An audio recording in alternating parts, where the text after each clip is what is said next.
요한복음 6장 47절에서 59절 말씀, 우리 한 절씩 교도할 때 제가 먼저 읽겠습니다. 진실로 진실로 너에게 이르노니 믿는 자는 영생을 가졌나니 내가 곧 생명의 떡이니라. 너희 조상들은 광야에서 만나를 먹었어도 죽었거니와 이는 하늘에서 내려오는 떡이니 사람으로 하여금 먹고 죽지 아니하게 하는 것이니라. 나는 하늘에서 내려온 살아있는 떡이니 사람이 이 떡을 먹으면 영생하리라. 내가 줄 떡은 곧 세상의 생명을 위한 내 살이니라 하시니라. 그러므로 유대인들이 서로 다투어 이르되 이 사람이 어찌 능히 자기 살을 우리에게 주어 먹게 하겠느냐. 예수께서 이르시되 내가 진실로 진실로 너희에게 이르노니 인자의 살을 먹지 아니하고 인자의 피를 마시지 아니하면 너희 속에 생명이 없느니라. 내 살을 먹고 내 피를 마시는 자는 영생을 가졌고 마지막 날에 내가 그를 다시 살리리니 내 살은 참된 양식이요 내 피는 참된 음료로다. 내 살을 먹고 내 피를 마시는 자는 내 안에 거하고 나도 그의 안에 거하나니 살아계신 아버지께서 나를 보내심에 내가 아버지로 말미암아 사는 것 같이 나를 먹는 그 사람도 나로 말미암아 살리라. 이것은 하늘에서 내려온 떡이니 조상들이 먹고도 죽은 그것과 같지 아니하여 이 떡을 먹는 자는 영원히 살리라. 함께 읽겠습니다. 이 말씀은 예수께서 가버나움 회당에서 가르치실 때에 하셨느니라. 아멘. 네, 오늘은 믿는 자는 영생을 가졌나니라는 제목으로 하는 말씀 나누겠습니다. 지난주에는 예수님을 향해서 긍정적인 기대를 갖고 나온 이 무리들이 예수님의 가르침을 들으면 들을수록 의심하고 수군거리는 아이러니한 상황들을 보았습니다. 여기 앉은 분들 중에서도 지난 몇 주 동안의 오병이어의 표적 이후 예수님의 말씀을 살펴보면서 예수님께서 왜 이렇게 길게 설명하시는가, 말씀하시는가, 비슷한 내용 같은데 왜 계속 반복하실까, 왜 이렇게 이해하기 어려운 말씀들을 하시나라는 생각을 가진 분들이 있을지 모르겠습니다. 사실 저도 마찬가지입니다. 요한복음을 개인적으로 여러 차례 읽어왔지만 설교해야 될 본문으로 대하는 것은 또 다른 부담감입니다. 한 주 설교를 끝내고 다음 주 해야 될 설교 본문을 대할 때마다 시작은 늘 막막합니다. 그래서 주님 앞에 기도하게 됩니다. 올해 주제처럼 길을 만드시는 주님께서 말씀 속의 길을 보여달라고, 무엇으로 우리 성도들을 먹여야 될지 가르쳐달라고 질문하면서 준비하게 됩니다. 하나님께서 오늘도 이 말씀을 통해서 우리를 가르치시고 깨닫게 하시기를 소원합니다. 예수님께서는 자신이 전한 말씀을 듣고 배쳐가는 무리들을 보시면서 아버지께서 이끌지 아니하시면 아무도 내게 올 수 없다라고 말씀하셨습니다. 오직 하나님 아버지께서 이 백성들을 어둠과 무지의 권세로부터 끌어내어 당기시는 강력한 역사를 일으킬 수 있습니다. 사람은 할 수 없지만 하나님께서 행하실 수 있는 놀라운 능력인 것입니다. 여러분, 이 사실을 믿으십니까? 오늘도 그 놀라운 아버지의 역사가 일어나는 예배되기를 소원합니다. 하나님을 의지하며 말씀을 준비하고 전하는 목사와 오직 하나님의 얼굴을 구하며 예배의 자리에 앉아있는 성도들이 모두가 아버지의 이끄심을 통해서 진리를 더욱더 깊이 깨닫고 주님께로 더 가까이 나아가는 예배되기를 소원합니다. 그런 의미에서 여러분들 매주 예배의 자리에 나오기 전부터 예배를 위해서 기도해 주시기 부탁드립니다. 여러분 자신을 위해서뿐만 아니라 함께 예배드리는 공동체를 위해서 이 하나님의 임재를 사모하고 기도하는 중보자가 필요합니다. 그렇게 하나님의 임재를 갈망하는 예배 공동체 가운데 어떤 일이 일어납니까? 주를 구할 힘이 없는, 주님을 모르는 자라 할지라도 이것 가운데 가득히 충만히 임재하시는 성령 하나님께서 그의 눈을 열어주시고 그의 냉랭한 가슴을 녹이셔서 주님께로 이끄시는 놀라운 역사가 나타날 줄로 믿습니다. 요한복음 6장에서 예수님의 긴 설교를 통해서 결국 말하려고 하는 핵심이 무엇인지를 한 단어로 표현한다면 영생이라고 할 수 있습니다. 그 영생을 말하기 위해서 일으키신 표적이 바로 오병이어의 표적이었습니다. 주님께서는 저녁이 되어 굶주린 백성들을 먹이시는 능력을 행하셨고 썩지 않은 양식, 바로 영생에 대해서 길게 설교하십니다. 이 긴 말씀을 한 문장으로 조리고 조리면 오늘 설교 제목인 6장 47절이라고 할 수 있는데요. 우리 한 번 더 같이 읽겠습니다. 시작. 진실로 진실로 너에게 이르노니 믿는 자는 영생을 가졌나니. 아멘. 예, 제가 전에도 말씀드렸지만 예수님께서 진실로 진실로라고 시작하는 말은 정말로 중요한 말씀을 하실 때 하는 일종의 사인이요 또 강조라고 말씀을 드렸습니다. 핵심 문장이 무엇입니까? 하반절에 있는 믿는 자는 영생을 가졌나니입니다. 사실은 이 단순한 진리를 가르치기 위해서 6장의 긴 설교가 있습니다. 혹시 여러분들 오늘 설교가 길어서 복잡해서 다 이해하기 힘드셨다면 이 47절 한 구절을 여러분 마음에 새기시기 바랍니다. 믿는 자는 영생을 가졌나니. 아주 단순하고도 짧은 문장입니다. 그런데 문장이 짧다고 그 의미를 다 쉽게 파악할 수 있는 것은 아닙니다. 반면에 아무리 문장이 길고 몇 페이지로 서술할지라도 손쉽게 정리되는 내용들도 있습니다. 예를 들면 축구 경기 90분을 상세하게 몇 페이지의 글로 상세하게 설명할 수 있지만 그 핵심이 무엇입니까? 토트넘이 셰필드를 2대1로 이겼다. 한마디면 정리가 됩니다. 그런데 어떤 글은 아주 짧지만 그 내용의 깊이가 너무나도 깊어서 충분히 이해하기 위해서는 설명이 필요합니다. 오늘 말씀은 후자라고 할 수 있습니다. 믿는 자는 영생을 가졌나니. 이 말씀은 아주 짧지만 이 속에 하나님의 복음, 우리 인생을 향한 하나님의 그 뜻이 담겨 있는 것입니다. 그렇기 때문에 예수님은 그 의미를 전달하기 위해서 때로는 반복하시고 다양한 비유로 의미를 확장해서 우리에게 말씀하십니다. 우리가 이 말씀에서 먼저 주목해야 될 것은 시제입니다. 믿는 자는 영생을요 어떻게 해요? 어떻게 하신다고요? 가졌나니라고 말씀합니다. 즉 하나님께서는 믿는 자가 앞으로 얼마의 기간이 지나면 혹은 어떤 조건들을 충족하고 나면 영생을 가지게 될 것이다 라고 미래형으로 유보적으로 말씀하지 않으셨습니다. 믿는 자들은 영생을 가졌나니 이미 가졌다라고 과거형으로 말하고 있습니다. 영생을 가졌고 그 영생을 계속해서 소유한다는 말입니다. 저는 이 말씀을 읽으면서 두 가지를 묵상하게 되었습니다. 먼저는 믿음의 놀라운 능력입니다. 믿는 것이 도대체 무엇이길래 이 놀라운 영생의 선물을 즉시로 소유할 수 있는 통로가 되는가 하는 것입니다. 그런데 두 번째가 더 중요합니다. 바로 하나님 아버지의 마음입니다. 이 말씀 속에 하나님께서는 어떻게 해서든 우리에게 영생을 주기를 너무나도 원하신다는 것을 깨닫게 됩니다. 우리가 자녀를 키우다 보면 자녀가 부모에게 졸라서 얻고 싶은 마음보다 부모가 자녀에게 주고 싶은 마음이 훨씬 더 클 때가 대부분입니다.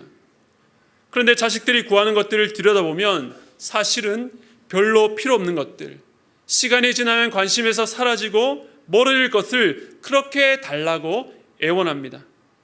자녀들은 진짜 필요한 것들을 구하지 않고 자기에게 진짜 필요한 것이 무엇인지에 관심도 없는 것 같습니다. 그렇기 때문에 부모는 어떻게 합니까? 이 아이에게 정말로 필요한 것을 어떻게 해서든 그들에게 안겨주고 싶어 합니다. 이 영생에 대해 우리 하나님 아버지의 마음이 그렇다는 것입니다. 얼마나 우리에게 영생 주기를 원하셨다라고 한다면 믿는 자들이 이미 영생을 가졌다라고 말씀하고 있는 것입니다. 오늘 말씀을 통해 우리에게 정말 중요한 영생이 무엇인지 또한 믿음이 무엇인지 다시 한번 생각해 보기를 원합니다. 오늘 본문은 믿는 자는 영생을 가졌다라는 말씀을 여러 가지 다양한 표현으로 설명하고 있습니다. 이 말씀이 너무나도 신비하고 심오하기 때문에 이렇게 풀어서 말할 수밖에 없는 것입니다. 그래서 오늘 말씀을 우리가 이해를 돕기 위해서 크게 두 부분으로 나눠서 설명하려고 합니다. 먼저 첫 번째는요, 믿음에 관한 말씀입니다. 그리고 두 번째는 영생이 무엇인지에 대한 말씀입니다. 첫 번째, 믿음에 대해서입니다. 우리가 믿는 자 혹은 믿는다라고 할 때에 가장 중요한 것이 무엇입니까? 그것은 바로 믿음의 대상입니다. 믿음의 대상은 지금 무리들에게 말씀을 가르치고 있는 예수 그리스도입니다. 그런데 예수님께서 요한복음 6장에서 자신을 어떻게 소개하고 있습니까? 좀 많아서 화면에 일일이 띄우지 않았는데요. 여러분 성경에 있으신 분들은 눈으로 한번 따라와 주시기 바랍니다. 48절에 보니까 자신을 생명의 떡이라고 말씀합니다. 그리고 50절에서 하늘에서 내려오는 떡이라고 말씀합니다. 이와 비슷하게 다음 구절인 51절에 보면 하늘에서 내려오는 살아있는 떡이라고 말합니다. 앞선 50절과 비교해 보면 살아있는이 덧붙여져 있습니다. 그러니까 생명의 떡과 하늘에서 내려온 떡을 종합한 말씀이죠. 그리고 51절 하반절에 보니까 내가 줄 떡이 무엇이라고 말합니까? 세상의 생명을 위한 내 살이라고 말합니다. 그리고 53절로 넘어가면 예수님께서 인자의 살, 인자의 피라고 말합니다. 그리고 55절에서도 살과 피를 언급하면서 참된 양식, 참된 음료라고 말합니다. 그리고 끝으로 58절에 50절과 마찬가지로 마치 처음과 끝을 시작하고 마무리하는 것처럼 하늘에서 내려온 떡이라고 말씀합니다. 그러니까 오늘 본문에서 하나같이 자신을 음식에 비유하고 있고 더 확장해서 음료로까지 비유합니다. 그렇기 때문에 오늘 본문에서 믿는 것을 어떻게 설명할 수 있습니까? 본문 전체에 계속 반복되는 말이 먹는다입니다. 그리고 53절부터는 먹고 마신다는 표현이 반복됩니다.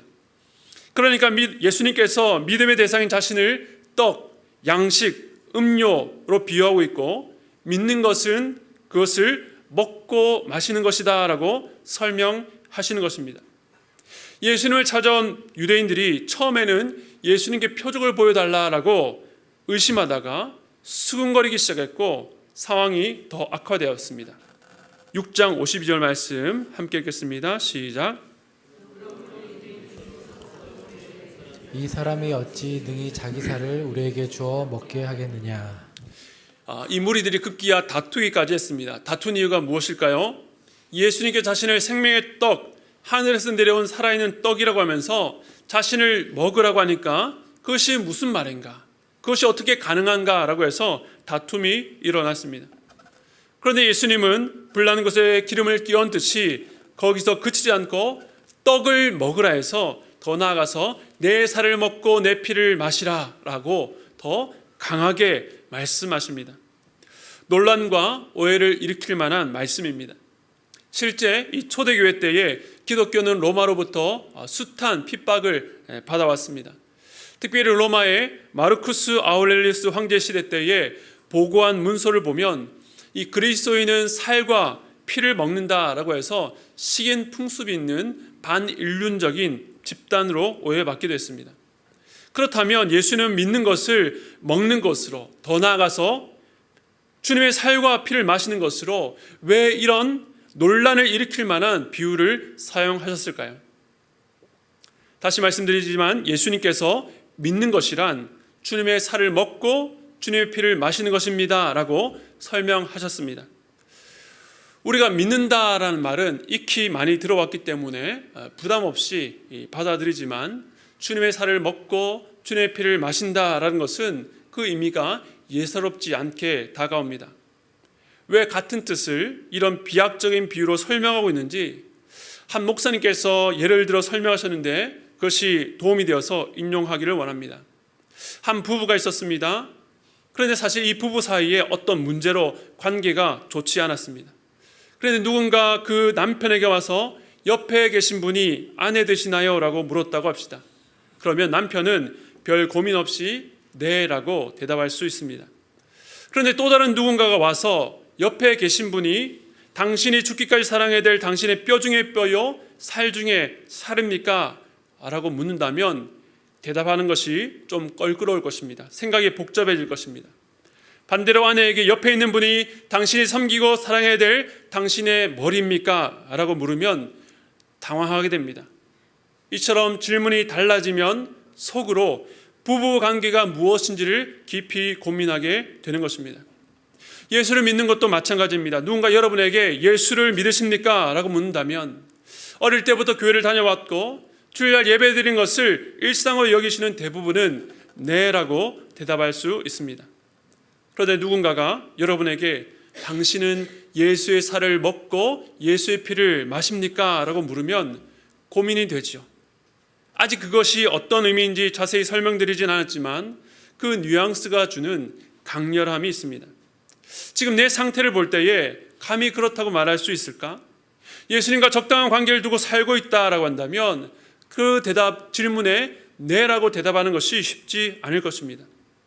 주님께서 이처럼 강렬하게 설명하신 것은 예수를 믿는 것이 그냥 동의하거나 긍정하는 수준이 아니라 예수의 살과 피를 먹고 마실 만큼 더 깊은 수준의 참여와 반응을 요구하기 때문입니다. 그렇다면 주님께서 이렇게 말씀하신 이유를 살펴보겠습니다. 오늘 본문을 보면 주님께서 앞에서는 계속 자신의 생명의 떡, 양식이라고 반복해서 말씀하시다가 51절에 보면 그 표현에 중요한 변화가 일어납니다. 6장 51절 말씀 우리 다시 한번 읽겠습니다. 시작. 나는 하늘에서 내려온 살아있는 떡이니 사람이 이 떡을 먹으면 영생하리라. 내가 줄 떡은 곧 세상의 생명을 위한 내 살이니라 하시니라. 아멘. 지금까지 말씀해 오신 생명의 떡을 세상의 생명을 위한 내 살이라고 표현합니다. 주님은 단순한 반복이 아니라 다른 언어로 변화를 주시면서 지금까지는 숨겨져 왔던 진리를 드러내고 알려주시는 것입니다. 즉 인자의 살, 인자의 피라고 하는 것은 예수님께서 자신을 양식으로 주시되 어떤 방식으로 주실지를 알린 말씀입니다. 바로 자신의 살을 찢으시고 피를 흘려 세상을 살리시는 주님, 자신의 죽음을 의미하는 것입니다. 사람이 영생에 이르는 일에 있어서 가장 결정적인 사실은 예수님의 죽으심을 통해서 우리를 살리시는 참 생명의 양식이 되셨다는 말씀입니다.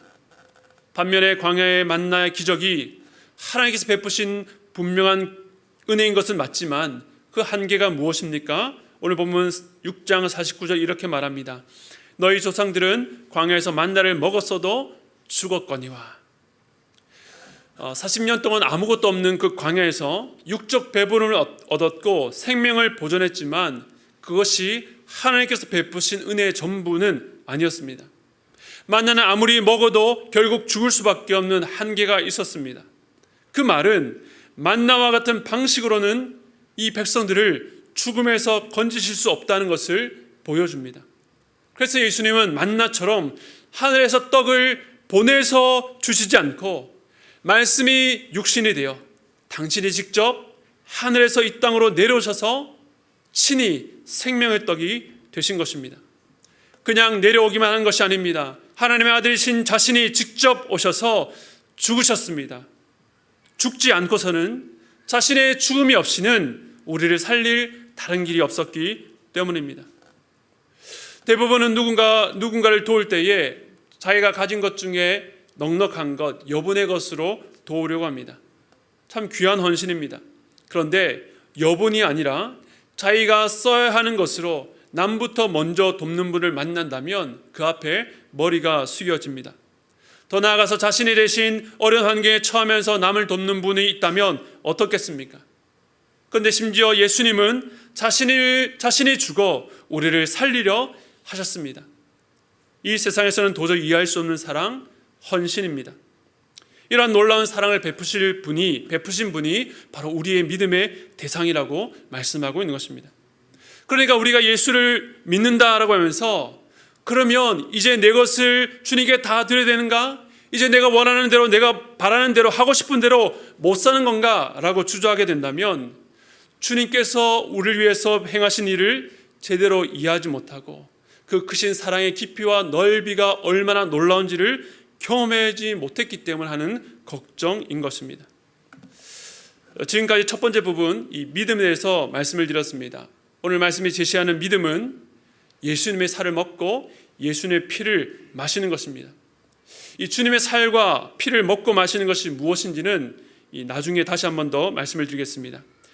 그럼 이제 두 번째 부분, 영생에 대해서 말씀을 드리겠습니다. 제가 여러분에게 질문할 텐데요.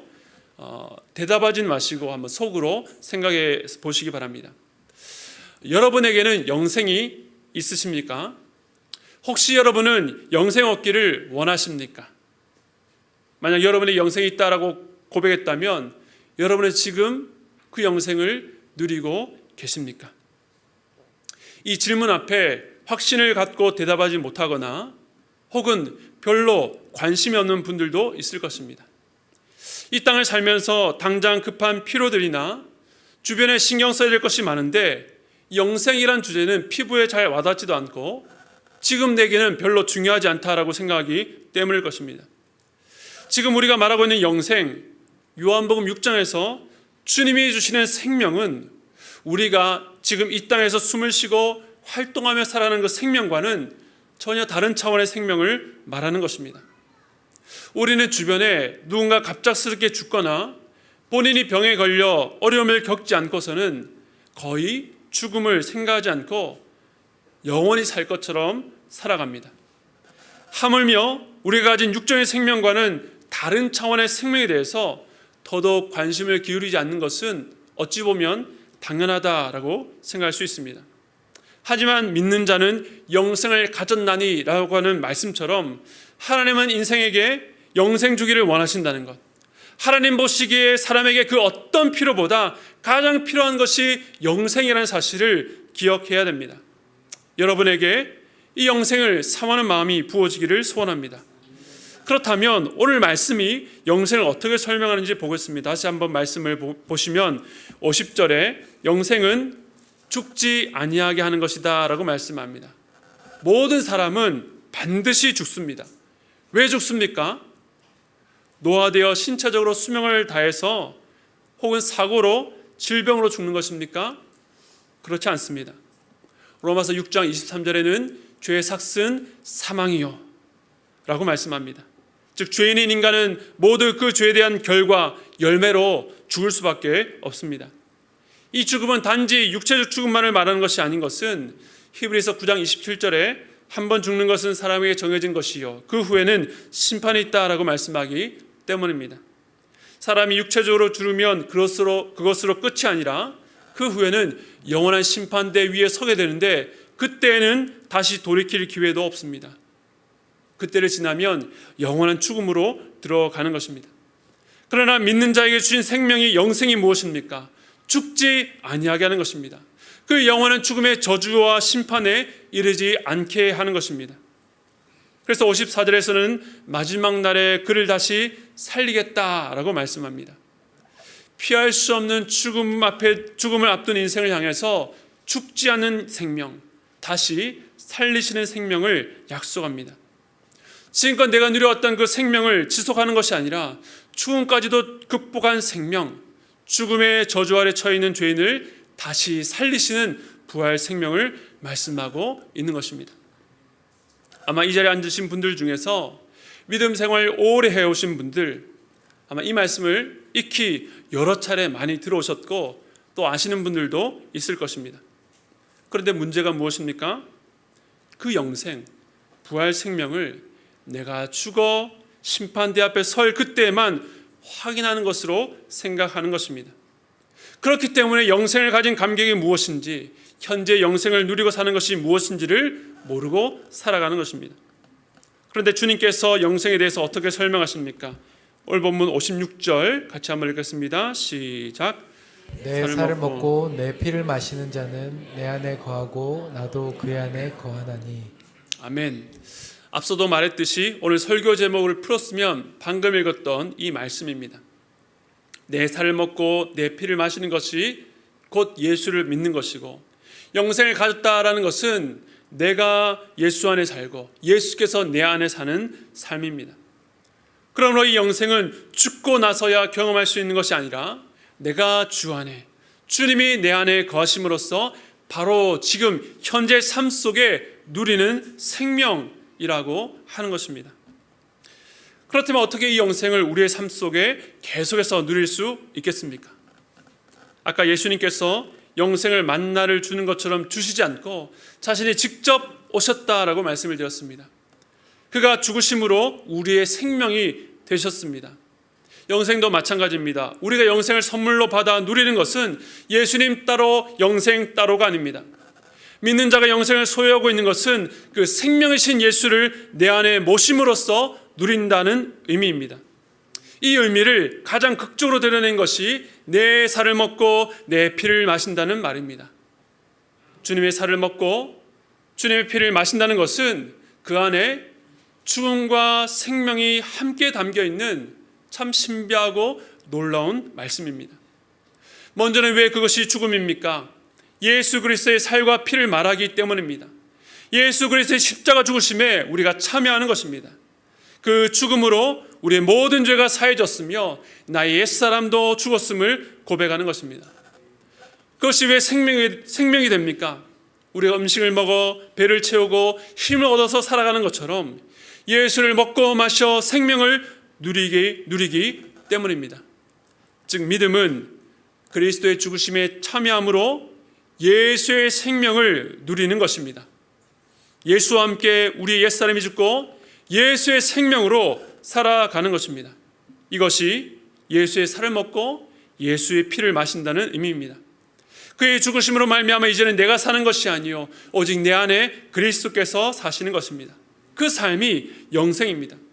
주님과 늘 동행하는 삶, 주님 안에 거하는 삶, 그것이 영생입니다. 죄로 말미암아 하나님 앞에 감히 설 수 없었던 우리가 예수께서 흘리신 언약의 피, 그 죄사함의 은혜로 말미암아 걸어가신 하나님을 만나 교제하고 섬기는 새 생명의 은혜를 누리는 것이 바로 영생의 삶입니다. 그러므로 믿는 자는 영생을 가졌나니 내 살을 먹고 내 피를 마시는 자는 내 안에 거하고 나도 그의 안에 거한다는 것은 단순한 원인과 결과를 말하지 않습니다. 믿는 것이 곧 영생을 누리는 삶이며 내 안에 거하고 나도 그의 안에 거한다는 삶은 바로 주님의 살을 먹고 주님의 피를 마시는 삶입니다. 우리 요한복음 6장 57절 말씀 함께 읽겠습니다. 시작. 살아계신 아버지께서 나를 보내심에 내가 아버지로 말미암아 사는 것 같이 나를 먹는 그 사람도 나로 말미암아 살리라. 아멘. 영생은 예수님께서 아버지로 말미암아 사는 것처럼 이제는 우리가 예수로 말미암아 살아가는 것입니다. 예수님 때문에 사는 것입니다. 예수님이 주시는 힘으로 사는 것입니다. 그렇다면 왜 우리 안에 영생이 이미 주어졌는데 그 영생을 누리지 못하고 삽니까? 그것은 내 안에 예수로 충만하지 않기 때문입니다. 나의 옛 본성과 내가 이전에 기뻐했던 것들이 이미 십자가에 못 박혀 죽었음에도 불구하고 여전히 그것을 들추어내어서 그 안에서 만족과 기쁨을 얻으려 하기 때문입니다. 예수는 일주일에 한 번 교회 나올 때나 불을 일으미고 일상의 삶, 유일간의 삶 속에서는 전혀 내 관심 밖의 대상, 내가 전혀 기대할 수 없고 전혀 의지하지 않는 대상이기 때문입니다. 내 안에 예수님이 계셔야 되는 그 자리에 나의 욕심과 나의 야망과 내 능력과 내 의지가 들어서 있기 때문입니다. 그러나 사랑하는 성도 여러분, 그 자리는 여러분의 자리가 아닙니다. 그 어떤 것도 그 자리에 있을 수 없습니다. 오직 예수 그리스도의 자리인 것을 믿으시기 바랍니다. 사랑하는 성도 여러분, 여러분의 삶에 문제가 해결되지 않고 건강의 어려움이 해소되지 않고 주변에 일어나는 여러 가지 괴로운 일들 때문에 영생을 제대로 누릴 수 없는 것이 아닙니다. 영생은 우리가 지금 숨을 쉬고 살아가는 이 땅의 차원이 아니라 완전히 다른 차원의 생명이라고 말씀을 드렸습니다. 그렇기 때문에 영생은 그저 이 땅의 차원에서 우리의 생존을 위협하는 일로 좌우될 수 없습니다. 오히려 우리 안에 있는 영생은 우리가 어떤 형편과 상황 가운데 있든지 그것이 고난과 심지어 죽음이라 할지라도 그것을 뛰어넘고 다스리는 생명입니다. 내가 그리스도 안에 있고 그리스도께서 내 안에 있기 때문에 폭풍을 잠잠케 하는 주님께서 우리를 다스리시고 우리 안에 있는 모든 문제를 정복하셨습니다. 그것이 바로 영생을 누린 자가 경험하는 삶입니다. 여러분, 이런 놀라운 은혜를 누리고 싶지 않으십니까? 그렇다면 다시 한번 주님의 초대 앞에 서시기 바랍니다. 끝으로 요한계시록 3장 20절 말씀 우리 함께 읽겠습니다. 시작. 볼지어다 내가 문 밖에 서서 두드리노니 누구든지 내 음성을 듣고 문을 열면 내가 그에게로 들어가 그와 더불어 먹고 그는 나와 더불어 먹으리라. 아멘. 오늘 주님께서 여러분의 문 밖에 서서 여러분의 마음을 두드리십니다. 우리 주님은 여러분의 마음의 문을 부수고 들어가 강압적으로 일하시지 않고 여러분이 자원해서 그 음성을 듣고 그 안에서 문을 열고 그 예수를 여러분의 삶 가운데, 여러분의 모든 삶 가운데, 여러분의 모든 상황 가운데 초대하기를 원하십니다. 예수를 이용해서 내가 원하는 것을 얻는 그런 삶이 아니라 예수로만 만족하고 예수님 때문에 살고 예수만 높이며 사는 삶을 사시기 바랍니다. 그 주님과 함께 먹고 더불어 먹고 날마다 동행하는 삶을 살아 그 영생의 풍성함을 날마다 누리시는 저와 여러분 되시기를 주님의 이름으로 축원드립니다.